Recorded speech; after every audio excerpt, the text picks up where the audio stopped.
crime, me parece, né? E sempre é importante a gente lembrar que o Rio de Janeiro ele é uma síntese do Brasil, né, Leandro? O Brizola dizia que o Rio de Janeiro era o tambor do Brasil. Começava lá o som e depois se espalhava para o resto do país, né? Então essa questão do envolvimento da política com o crime organizado é ali que começou fortemente a aparecer, né? Mas isso está se expandindo rapidamente por todo o país, né? É realmente preocupante.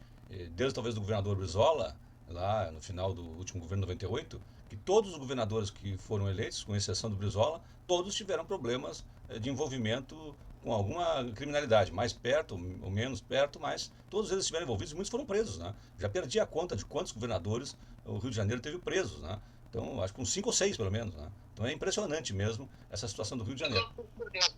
Sim, que eu tenho certeza. Né? Mas presidente de Assembleia Legislativa, eu acho que é o terceiro. Né? Deputados envolvidos, já tem vários. Né? Vereadores nem se fala. Então é muito complicado. Né?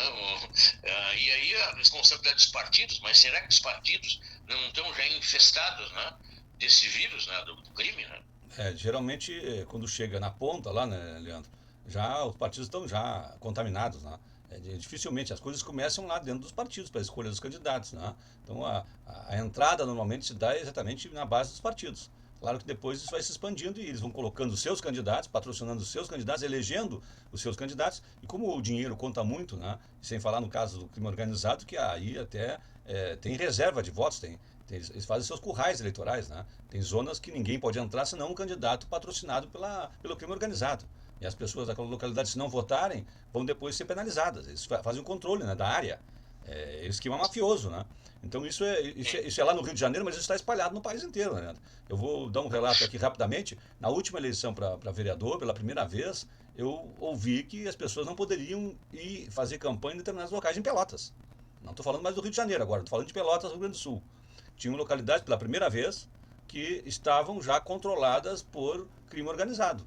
E as pessoas ali diziam, a boca pequena, né, baixinho, né, que não se poderia fazer campanha naquela área, porque aquela área era, vamos dizer assim, curral eleitoral de determinados candidatos.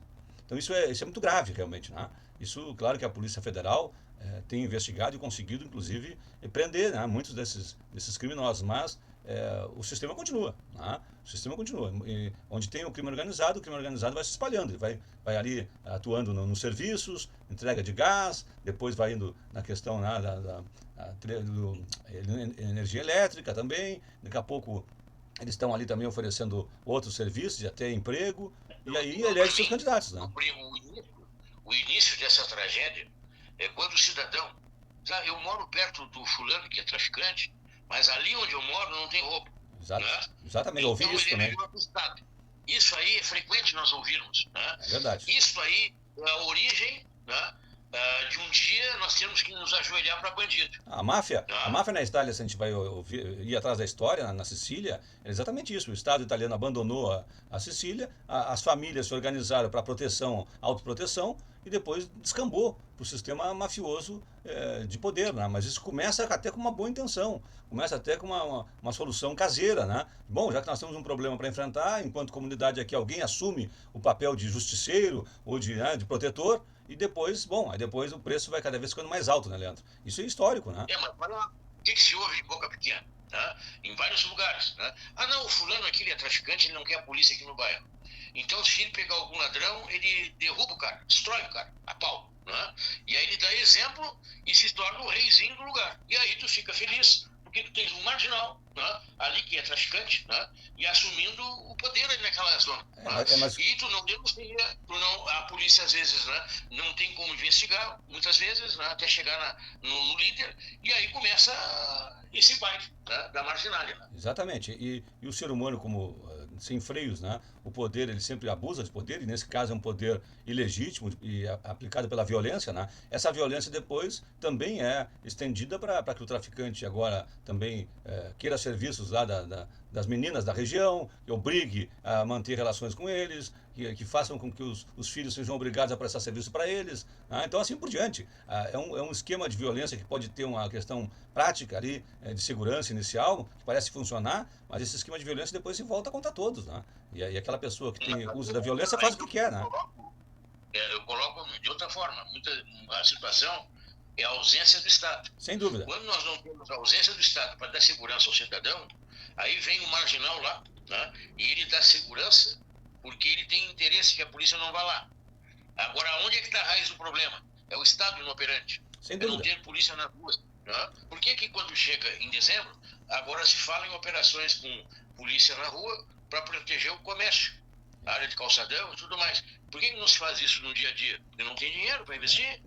Não tem escolha política de investir nessa área, né, Leandro? Porque o dinheiro, o Estado se organiza e cria, né? Porque o Estado pode criar dinheiro. Uma questão importante para a gente distinguir o Estado do Estado do orçamento pessoal de cada um de nós, é que a gente não pode inventar dinheiro. O Estado cria dinheiro, porque se cria impostos e arrecada daqueles que mais têm, ele tem dinheiro. Né? Se o Estado começar a cobrar, por exemplo, no Estado do Rio Grande do Sul, sobre exportações, por exemplo, que abriu mão lá no Plano Candir, lembra da Lei Candir?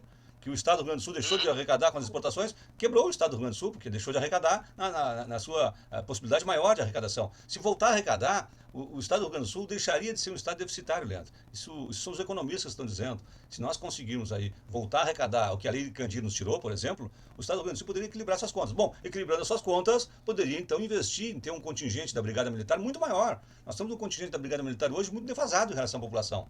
Então isso, eu e tu, nos lembramos que a gente era criança e via os Pedro e Paulo, né, 2 policiais por quarteirão. Né, andava dois brigadianos, a gente encontrava brigadianos caminhando em todo lugar. Hoje, você pode fazer um jogo de caça ao brigadiano. Encontra um brigadiano, vai fazer um jogo, porque é muito difícil de encontrar, né?